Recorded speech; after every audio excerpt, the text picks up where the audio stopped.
नमस्कार दोस्तों, मैं अंशु कुशवाहा। आप देख रहे हैं प्रयागराज टाइम्स न्यूज चैनल। आइए रुक करते हैं आज की कुछ खास खबरों पर।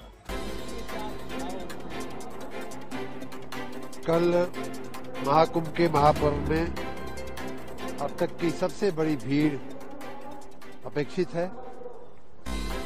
10-12 करोड़ लोग आने की हमारी उम्मीद है। हमने सारे इंतजाम किए हुए हैं, सारी व्यवस्थाएं की हुई हैं।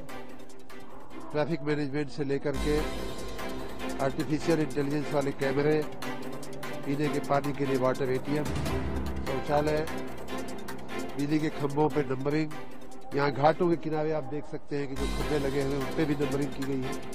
ये सारी व्यवस्थाएं हम लोगों ने की है।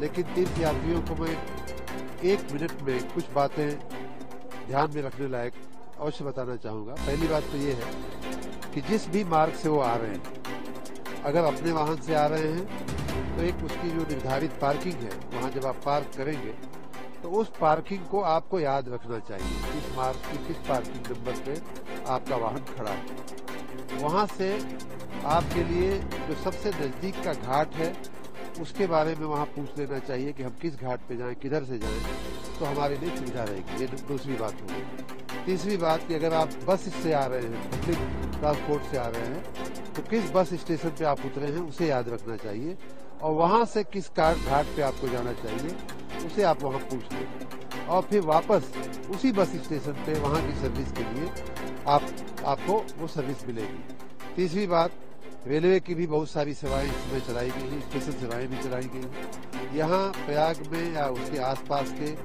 जो 5-6 रेलवे स्टेशन हैं, प्रयाग है, जंक्शन है, रामबाग है, छुकी है, तमाम इस तरह के जो फाफा मऊ है, तमाम रेलवे स्टेशन में से जहां भी आप उतर रहे हैं उसको आपको याद रखना चाहिए और वापस जाने के लिए उसी ट्रेन की, उसी सेवा के लिए उसी जगह पे जाकर के आपको अपनी ट्रेन और बस पकड़ना चाहिए। और अगली बात यह है कि मेले में बार बार आपको इन सुविधाओं के लिए, आपकी इन सेवाओं के प्रोवाइड करने के लिए बार बार अनाउंसमेंट किए जा रहे हैं। बार बार जगह जगह पे हमने साइनेजेस लगाए हुए हैं। उस अनाउंसमेंट पे या लगाए हुए साइनेज पे भी आपको जो बताया जा रहा है उसका भी आपको ध्यान रखना चाहिए।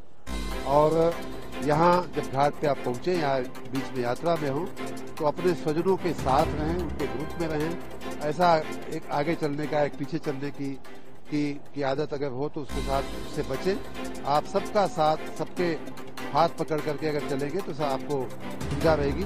सबका नंबर, अपने ग्रुप के सभी लोगों का नंबर आपके पास होना चाहिए। बिजली के खंभों पर जो नंबर लगा हुआ है उसको आप याद रखें, उसको आप निर्धारित कर लें। घाट पर जब आप नहाने आते हैं तो आप देख रहे होंगे कि जिन घाटों पे जो खंभे लगे हैं उन पे जो अनाउंसमेंट हो रहा है, जो स्पीकर लगे हुए हैं, उसी के नीचे घाटों पे नंबर भी लिखा हुआ है। उस नंबर पे जहां आप अपना कपड़ा निकालते हैं, जहां आप खड़े होकर के अपने वस्त्र बदलते हैं, उस खंभे को भी आपको याद रखना चाहिए। क्योंकि कई बार पानी में नहाने के लिए उतरने के बाद नहा करके जब आप निकलते हैं तो कई बार उस जगह की जगह आप दूसरी जगह जाकर के निकलते हैं, लेकिन फिर आप उसी खंभे पे आपको वापस आना चाहिए जहां आपके परिजन आपकी प्रतीक्षा कर रहे होंगे या आपका कपड़ा, आपका सामान जो है वहां रखा होगा। तो ये सब बातें। और अंतिम बात कि स्वच्छता का ध्यान रखें, नदी को स्वच्छ रखें, घाटों को स्वच्छ रखें, कोई भी चीज अपने पास की इधर उधर न फेंकें। अपनी सुरक्षा, दूसरों की सुरक्षा और स्वच्छता का अवश्य ध्यान रखें। यही बातें मैं अपने तीर्थयात्रियों से निवेदन पूर्वक कहूंगा और आपकी सेवा में हम सभी तत्पर हैं, सभी सजग हैं।